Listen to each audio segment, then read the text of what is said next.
Welcome to Built on Air, a podcast and video series about all things Airtable. On today's episode, we're joined by Ben Green, systems integrator, YouTuber, Airtable Consultant, and co-host for the Clubhouse weekly meetup, Optimizing Your Business and Life. You may recognize Ben from various Airtable social groups. He's been busy helping out many users since discovering Airtable just over a year ago. Since then, he's started his own consulting business, Optimize IS, where he provides digital solutions to business owners frustrated with technology, and also a YouTube channel where he breaks down common use cases and formulas for Airtable. A recent graduate of the Kelley School of Business at Indiana University, Ben was the president of his fraternity and now boasts a degree in information systems and operations. He also comes with a good amount of database experience stemming from Microsoft's Access.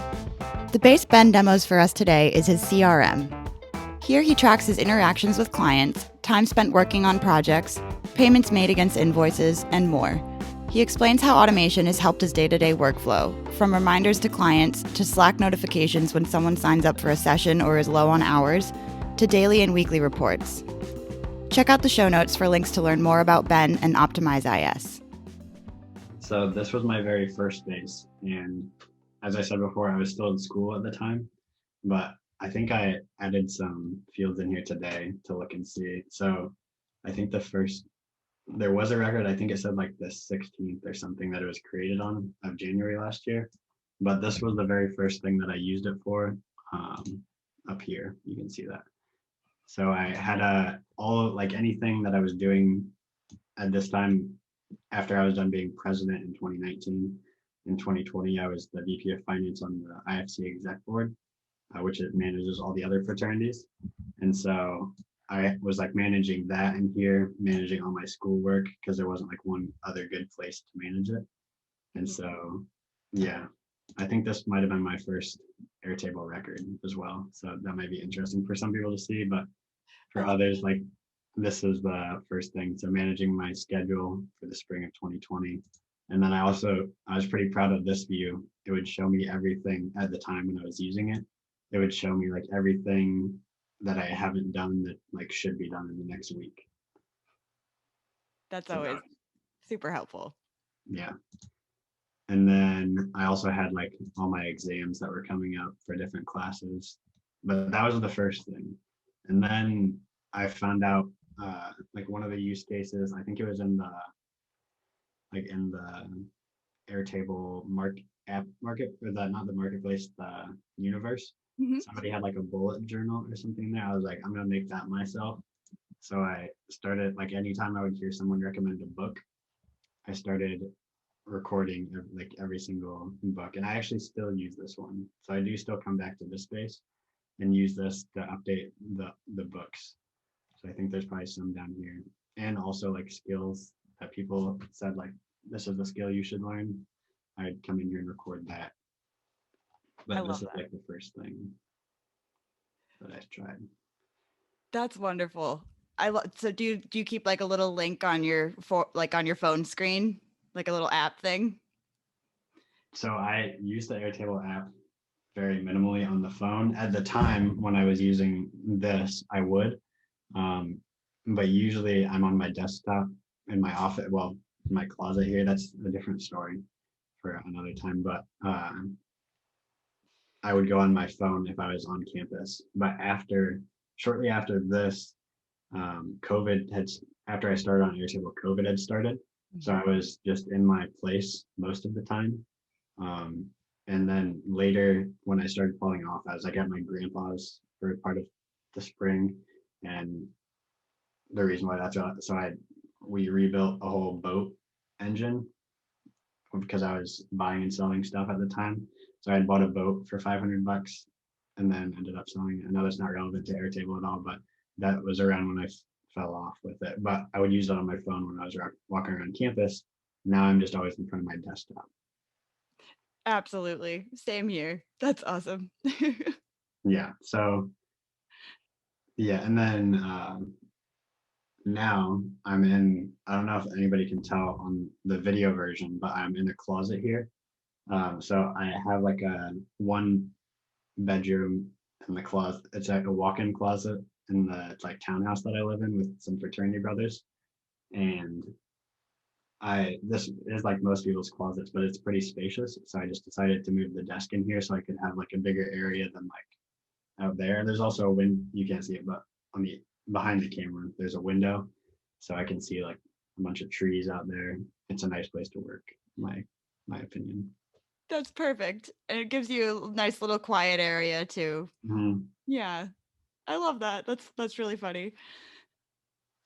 But yeah, I don't know if there's anything else fun in this space, but this was like my very first experience. So a lot of the my clients that have came to work with me, they have some like this was my first thing that I built in Airtable, and so a lot of people they're like kind of putting not like so much as putting themselves down, but like they're not proud of what they built when they first come to like a consultant or the Airtable community group, but they've already like started experimenting with like linked record, lookup records, roll ups, but they've already started experience like working with all of that stuff, and I had not when I had just first started. So I think people need to give themselves a lot more credit and like be proud of themselves for what they do, because like what I was trying to say was when they come to me or when they come to a lot of consultants, they're like not quite as proud, or like they're like they see the consultant as like someone so much more advanced than them, but it doesn't, like if you put the time in to learn it, it's not that much different from where I started. So I don't know if you have any thoughts on that kind of stuff, but empowering other people. I love that Yeah. so much. Yeah, I think that's a really great sentiment, and I feel the same way. Often people will be like, "Oh, I'm not nearly as good," or "I haven't. This isn't anything," or whatever. And they really should. Airtable is what you make of it, and if it's working for you, it's working for you. And also, you can continually learn more. Yeah. And that's another thing that I've found with the people who come to work for me, whether it's like when we have our initial consultation, they they have an idea for what they want to use it for. They just might not know that they know how to make it. But um, I've been talking with Chris Dancy a lot on this, like in our Clubhouse meetings. Mhm. But if like you can, I feel like all the consultants, we just ask really good questions to get like them to say what they want. Um, but if they were able to ask themselves the right questions to be able to like draw what they want, because that's the thing that Chris and I like learned is like if somebody can draw what they're looking to build, then like most everything they draw is going to line up between relationships, tables, automations, like getting data in, getting data out, and then organizing. So I don't know if you have any thoughts on that either. Yeah, it's funny. I'm just thinking because like I literally just the other day I was trying to teach someone in person actually how to use Airtable. And I was like, you know what, let's close the computer and I'm gonna take out a piece of paper or like a whiteboard, so to speak, and started drawing out like linked record relationships. And I think Mhm. that really was the straw that broke the camel's back, so to speak. Like they were like, this light bulb went on. They're like, oh, I get it. Like I think you're right. I think people have the ability to visualize what they want, but when it comes time to turning it into a spreadsheet like view, Mhm. it gets difficult to wrap your head around. Yeah, definitely. I think a lot of people are like that. And then the only exception that I would say to that is like a lot of times people know exactly what they want. They just either don't have the time or they just don't want to build it. So then like that's a lot of times when they would come to me or you or any of the other consultants as well. And that's always nice when they have a really clear picture, which most people do. From my experience, they have a clear picture of what they want, but they're starting out a lot ahead of where I was when I first started with like this kind of stuff. That's wonderful. Yeah, I couldn't agree more. It's and in my experience, it's once they realize like, okay, I can build it this way, then they're like, oh my gosh, I can do this too, and we can do this and this and this. Exactly. Yeah, and then once they start saying that stuff, and I'm like, well, you could also do this, and you could. There's been so many times when I'm like talking with a client, and they're like telling me their workflow, like they might pay somebody like X amount to do this process. I'm like, you could, like I hate to say it, but you could probably automate them entirely, and you can move that. But a lot of people, that scares a lot of people. So what I always try to say is like, well, you could just say, yeah, I'm going to automate them. You can find something where they're a lot better, probably at some creative skill. Right. So take what they're doing, automate it, but give them like a higher purpose than like clicking buttons and copying and pasting data from here to here. So yeah, a lot of people I feel like get a little bit nervous when you're like talking about how you're going to automate their entire team or automate people's jobs. I don't think that's necessarily what it's about. Exactly. Yeah. And there has to be someone there to oversee those automations, and the data is only as good as what you put in. So it's important for sure. But Definitely. looking forward to the future, and I think the no code universe is just going to get bigger and bigger. So Yeah. So the next base that I'm going to show is my CRM. So, and the reason why I'm going to show it is because I connected it with a few different things. So at one point I was doing a lot of hourly work, and I use a tool called Toggle. I have a video that explains like how to get started with it on my YouTube channel, but it's basically just like a time tracker.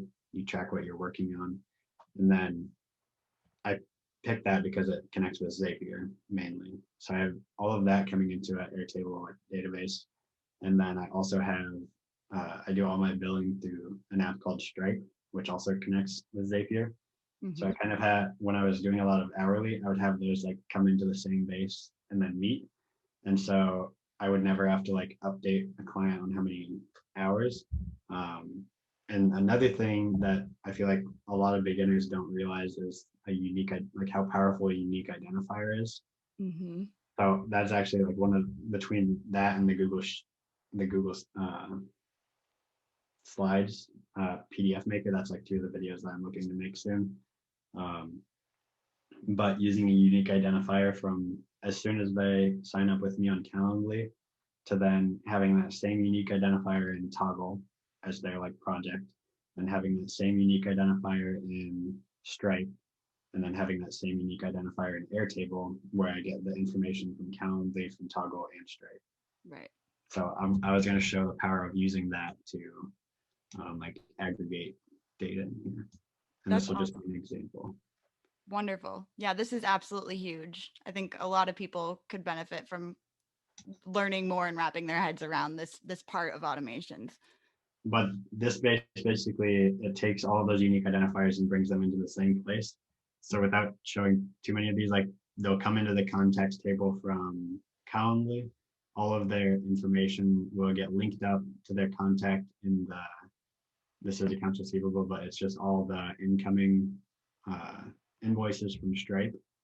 Those come in here, and then every single one of my like time tracking. So like I'm tracking time right now to see like what I'm working on with the podcast, and that'll come in here to this Toggle base. And so what that does, it automatically links up based on their unique identifier, which for all of my clients would be their email, because that's like people can have the same name every now and then. But what this allows me to do is it'll all link back to that contact base, and then I can use lookup fields. So like you can see there's the amount in minutes as well as the amount in hours. And then this is for month one of this client. So this would have been January at the time. But you can see over here, so when they pay their invoice, it would have had a number of hours is like the quantity on the invoice. And so that would get rolled up, and I would add all of their quantities from all of their invoices up, and that would come in right here. And then hours used, that would be, I believe it would sum up all of this on the contacts table, and then I would look up the sum of this on this table. So after that, it would like subtract 0 minus this one, or paid hours minus hours used, for hours remaining that I would like bill them at the end of this month. So that's kind of so with that, after I set it up the one time, then I gave them this link. So I would share this view with them, and then they could have an idea at any point, like within 15 minutes of me stopping the timer, of how many hours I would have used that month just by using the unique identifier from our very first interaction with them, like data interaction. Yeah, absolutely. It's super helpful. Yeah. And then furthermore, the other benefit is like if I ever wanted to like send them a invoice or anything, because I had all of that information come from everywhere. I have like their Stripe ID. I actually like make a link with their like Stripe customer ID, so I can just click out of Airtable and it takes me straight there. Or I can go to any of these other platforms and like straight from their parent record and their in the contacts table, like everything's all automated.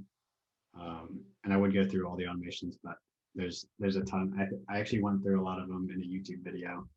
I think it's called like 12 CRM automations on my YouTube channel to show because there's so many different things you can automate with like follow-up emails to people who don't show up, or with a lot of the times like Stripe or a different program will like email people who are late on a payment or something like that. But for follow-up emails for no-shows, follow-up emails for people you're awaiting your proposal or feedback on a proposal or something like that.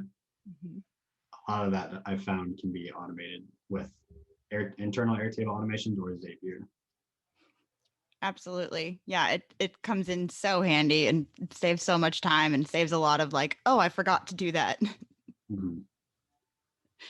And then, oh, another automation now that I see it up here is collecting like testimonials, because I know that's a big thing for like new people to see that you have some testimonials, as well as people like after you're done consulting with them, they might have like the law of reciprocity to give back to you. So collecting a testimonial, while it's automated, like after they're like, if you would consider someone that like you still do closed one, after they're like closed one and done, I think is the status that I would have.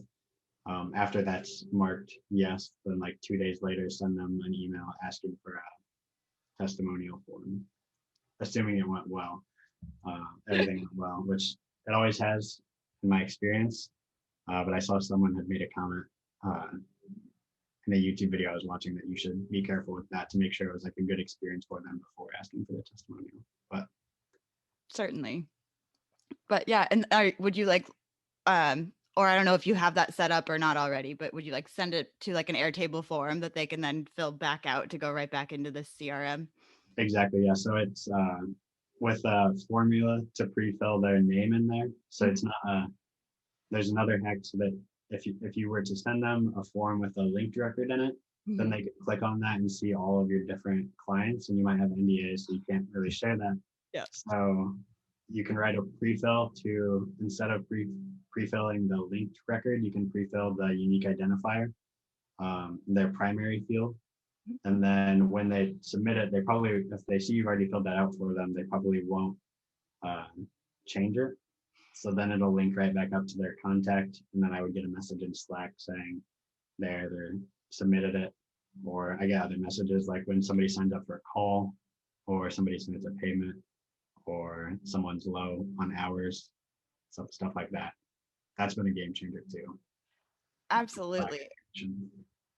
Yeah, I love how Slack is, I mean, like it's basically a chat room, but I think that you can also kind of turn it into your own personal notification system. Yeah. Which is really cool. And that's actually a great point, is using it as a notification system. And I've done recently, I've set up a few reports, and sorry if there's any background noise. I think they're like doing landscaping or something outside for some reason today. But you can automate reports like using the automations up here to, if you're watching my screen, you would like add a new automation, and the trigger would be at a scheduled time. Like every day you can schedule reports. So maybe, or every week, maybe you want to say, this is how many new people you had come into your system. This is how many turned into like sales. This is how many people did not. Maybe this is how many no-shows if you have a lot of those. But you can, I've done a few of those for clients where I'm automatically sending their team reports based on data collected over the week, which is, I think it's pretty cool. And they really enjoy it because then they can go click on their record and see who, like, if you know how to do it, you have to use you have to link it up to the record. So Yeah. you can go then see who's underperforming, who's doing great, and that kind of stuff. Yeah, I love to do that. I often am setting up like recurring reporting emails that go out. Mm. What I haven't yet done is played with the new find records action that they just released recently, because I think that that's going to like kind of change up the way that I do a lot of my reporting, because Yeah. it might allow you to bypass having to have those linking relationships set up appropriately by just like grabbing the ones you need, which I'm rambling, but Well, super cool stuff. that's how I got started with I would call it automated reporting for the team. Is instead of these are all of the records, you can go find their records that are for example, there's one that I set up that was specifically for like a rotting time on a certain project. So we set up buckets, like we would go find the records where the rotting time was 0 to 5 days, and then give them that number with a count based on the linked record, and Right. then give them how many of these projects are with a rotting time of 5 to 10, and then 10 plus. And so then they would get a nice message every day at like noon Eastern time, 9 a.m. in California, with the records that have a high rotting time, basically. Yeah, it's You super can, helpful. yeah, definitely. I would Oh, say the automations. That was one thing that I came in not knowing much about, but that's like the one thing that I've learned the most. And the one thing on my list to do is test out the WinRib webhook receipt, because I saw they just added that yesterday. But all of these, even just the internal ones as well as Zapier, that's like changed like how I get data in, get data out, for more so for my clients, but also for myself and doing the little things in my business. Those have changed the game. agreed. I'm looking forward to seeing what comes next from Airtable and Zapier. They just released the new trigger too, which is, I haven't even looked at it yet, but I'm excited about it. Yeah, that one's the win record is updated. Yes. Remember right? Yeah. Yeah, Yes. that one was nice. It kind of just reminds me of Integrator, Mm-hmm. because I think that's like their main like it's either when a record is created, but it's based off of a time. So it's very reminds me a lot of the Integramat trigger, which Integramat, if you're listening to this, it's similar to Zapier, but it's a little bit cheaper, but it connects with like, I think a third of the apps that Zapier does. So it's an automation tool. Yeah, it's pretty cool. I've played with it a little bit. It seems to have a little bit more advanced capabilities in some areas. Mhm. I found it less user friendly than Zapier, but I know a lot of people that really enjoy it. Yeah, definitely. Awesome. Well, thank you so much, Ben. This was great. Thank you for having me. It's been a blast. I've been looking forward to it all week because it's a Friday. But That's yeah, awesome. Same here. Absolutely. Yeah, I've been looking forward to getting to talk to you. I've been seeing your name everywhere, so it was a pleasure. awesome. It's good to meet you. And also, props to you. You had the air hack like a week or two ago. It was really cool with the scripting too. I don't know how much you can share because it's like your thing, but if you want to talk at all about that, Oh, thank you. Yeah, of but course. It was you, just a way to set up an apps dashboard that's looking at one record and anything that's linked to it by using a script and checking a box for that one record, and then using lookup fields to cascade that through all of the other linked records that that company or person or whatever it is you're looking at is linked to, and then you point all of your charts to those views specifically. So it's really cool. Maybe we'll try and put out a video or something about it. it was probably one of the coolest things that I've seen like done with it, because it was like so dynamic based on whatever you wanted to see, like whichever subcategory you wanted to pinpoint. They made every single chart dynamic based on that. So Thank you. I'm very like blushing. Yeah, I was so excited about that. Thanks. you're welcome. Oh my goodness. Well, Ben, it was a pleasure. Keep in touch. Oh, and where can our listeners go to learn more about you? Yeah, so I have a YouTube channel, Ben Green. I think the name of it is Ben Green Systems Integrator. So you can find me there, or I'm pretty active in the Facebook group. But if you want specific help from me, you can go to www.optimizeis.main, and it'll take you right to my website. But I encourage you to go check out some YouTube videos. And if you want to get into the Clubhouse deal, then you can. We post about it. Sometimes we post about it in BuiltOnAir Slack community, but we always post in like the Airtable community that we're having it each week. So you can go get the link. And if you don't have an invite, then you can comment on the post or comment and DM me. And Chris or I, or Shay Redding Rogers, or there's a few other people, Montgomery Pace or Devin Chisholm. We all have invites that we can share. Those are the main people who have been coming every week that I can. Sorry if I left someone out, but we can all get you invites, and it is currently, I believe, at this time in March, iOS only, and you have to get an invite to get into Clubhouse, if I'm saying that right. So any of those places, whether it's on YouTube in the Facebook group or in Clubhouse, we can definitely get connected, and hopefully I can chat with more of you guys. Excellent. And we'll put links to all of those in the show notes for sure. Awesome. Well, thank you. Thank you for having me. Of course. Thank you so much for talking with us today, Ben. It was a pleasure, and have a great weekend. You too. Thank you. Bye. Bye-bye.